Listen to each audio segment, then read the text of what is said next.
ਬਿਸਮਿल्लाहिर्रहमानिर्रहीम अस्सलामुअलैकुम या अली खैदर। उम्मीद करना तुसीं सारे भरा ठीक होवोगे ते अल्लाह ताला तुहानूं सारिਆਂ ਨੂੰ ठीक रखे जी। ते अच्छा जी, असी आए अज अपने डेरे ते गल कुछ इस तरह है कि तुहानूं एक ऐसी सब्जी विखाण लगे हैं कि जिहड़ी ना अज तक तुसां खाधी होवे दी ते ना ही अज तक तुसां मार्केट च वेखी होवे दी। जिस तरह के चोंगा ने, चोंगा भी तुहानूं पता मार्केट में लभ जांदियां ने काफ़ी महंगियां, तकरीबन 1500 2000 तो किलो। मगर ये एक ऐसी सब्जी है कि ये तुहानूं मार्केट विचों नहीं लभण लई। ये जंगली सब्जी है, अगर जिन्हों किसी खाधा है तो वह पिंड वालियां खाधा है, ठीक है। तो ये फायदे भी बहुत ज़्यादा ने। अगर किसी नूं नज़र आवे तो लाजमी खाओ, टेस्ट करो तो कमेंट बॉक्स से अपनी कीमती राय तो आगाह भी जरूर करियो। तुहानूं पहला फायदे दस दईए। जिस बंदे नूं शुगर है ਉਹਦੇ वास्ते बहुत अच्छी है। उस तो बाद जिस बंदे नूं फिंसियां ने ਉਹਦੇ वास्ते बहुत अच्छी है।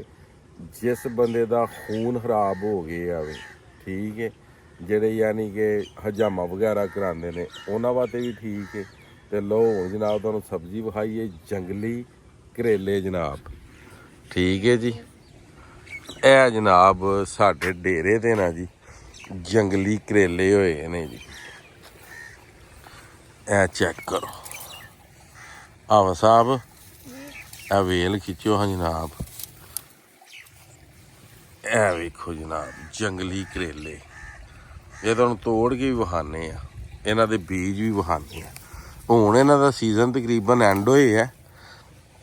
ये छोटे गोशत दे विच, उस तो बाद कीमे वगैरह दे विच तुसीं खा सकदे हो जी।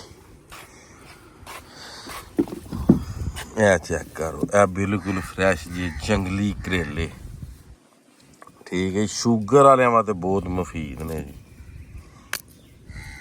बिल्कुल ये बीज भी तुहानूं विखा दिंदे आ। ਇਹ ਵੇਖੋ बीज सेम टू सेम करेले यार जी, ठीक है जी। ਇਹਨੂੰ करना की, ਇਹਨੂੰ ਬਰੀਕ ਬਰੀਕ ਕੱਟਣਾ। ਇਹ ਜਿਹੜੇ ਨੇ बीज ਵਿੱਚੋਂ ਕੱਢ ਦੇਣੇ ਨੇ, ਕੱਟ ਕੇ ਬਰੀਕ। ਇਹਨਾਂ ਨੂੰ ਤਕਰੀਬਨ ਨਮਕ ਲਾ ਕੇ ਨਾ ਜੀ ਤੇ ਅੱਧਾ ਘੰਟਾ ਰੱਖਣਾ ਹੈ ਜੀ। ਇਹ ਜਿਹੜਾ ਇਹਦਾ ਛਿਲਕਾ ਜੀ ਕਰੇਲੀ ਦਾ ਜੀ, ਜੰਗਲੀ ਕਰੇਲੀ ਹੈ ਜੀ। ਇਹ ਕਰੇਲੀ ਆਖ ਲਓ, ਕਰੇਲਾ ਆਖ ਲਓ, ਜੰਗਲੀ ਜੀ। ਇਹ ਜਿਹੜਾ ਇਹਨੂੰ ਬਰੀਕ ਬਰੀਕ ਕੱਟ ਕੇ ਨਮਕ ਲਾ ਕੇ ਅੱਧਾ ਘੰਟਾ ਰੱਖ ਕੇ ਤੇ 10 ਵਾਰੀ ਇਹਨੂੰ ਧੋਣਾ। ਧੋਣੇ ਤੋਂ ਬਾਅਦ ਜਿਸ ਤਰ੍ਹਾਂ ਤੁਸੀਂ ਕਰੇਲਾ ਪਕਾਉਂਦੇ ਹੋ ਜੀ ਤੁਸੀਂ ਪਕਾਓ ਜੀ। ਇਹ ਵੀ ਕੱਚਾ ਜੀ, ਹਲੇ ਜਿਹੜਾ ਪੱਕਿਆ ਹੋਵੇ ਦਾ ਵਿੱਚੋਂ ਰੈੱਡ ਹੋ ਗਿਆ ਹੋਵੇ ਦਾ ਜੀ। ਇਹ ਵਹਿੰਦੇ ਹੋ ਵੀ ਉਹ ਰੈੱਡ ਹੋ ਜਾਏਦਾ ਜੀ। ਇਹ ਵੀ ਕੱਚਾ ਜੀ। ਇਹ ਜਨਾਬ ਜੰਗਲੀ ਕਰੇਲੇ। ਅਗਰ ਕਿਸੇ ਨੂੰ ਬੀਜ ਵਗੈਰਾ ਚਾਹੀਦਾ ਹੋਵੇ ਤਾਂ ਉਹ ਲਾਜ਼ਮੀ ਦੱਸਿਓ ਜੀ, ਤੁਹਾਨੂੰ ਅਸੀਂ ਬੀਜ ਤੋਰ ਦਿਆਂਗੇ ਜੀ। WhatsApp 'ਤੇ ਰਾਬਤਾ ਕਰਿਓ, ਕਾਫੀ ਜ਼ਿਆਦਾ ਹੋਏ ਨੇ ਜੀ। ਇਹ ਵਹਿੰਦੀ ਹੋ ਵੀ ਇਹ ਜੀ।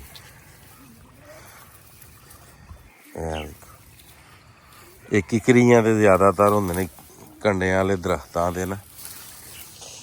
ਉਹ ਰੈੱਡ ਫੜੋ ਜੀ ਥੱਲਿਓਂ, ਉਹ ਆਫ ਸਾਹਿਬ ਰੈੱਡ ਫੜੋ, ਫਟਾਫਟ ਕਰੋ। ਉਹ ਰੈੱਡ ਫੜ ਕੇ ਲਿਆਓ। ਰੈੱਡ ਵੀ ਇਹਨਾਂ ਨੂੰ ਵਿਖਾਈਏ, ਰੈੱਡ ਕਰੇਲਾ ਵੀ। ਜਿਸ ਤਰ੍ਹਾਂ ਕਰੇਲਾ ਸੁਰਖ ਹੋ ਜਾਂਦਾ ਉਹ ਵੀ ਸੁਰਖ ਹੋ ਜਾਂਦਾ। ਇਹ ਯਾਰ ਇਹ ਵੇਖ, ਓਹੋ ਬਹੁਤ ਅਫਸੋਸ ਹੈ। ਇਹ ਵੇਖ ਜਿਸ ਤਰ੍ਹਾਂ ਕਰੇਲਾ ਸੁਰਖ ਹੋ ਜਾਂਦਾ ਨਾ ਜੀ, ਇਹ ਵੀ ਸੁਰਖ ਹੋ। ਇਹ ਇਹਦੇ ਬੀਜ ਨੇ, ਸੇਮ ਟੂ ਸੇਮ ਕਰੇਲੇ ਯਾਰ ਜੀ, ਠੀਕ ਹੈ ਜੀ।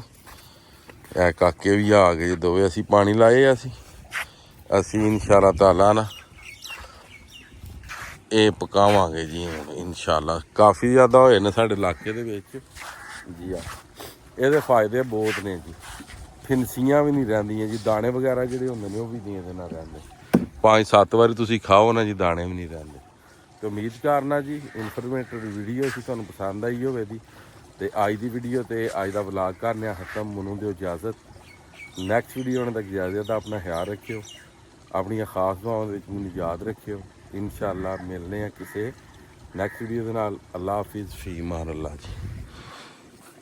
ਇਹ ਜੀ ਬੀਜ ਖਿਲ ਰਹੇ।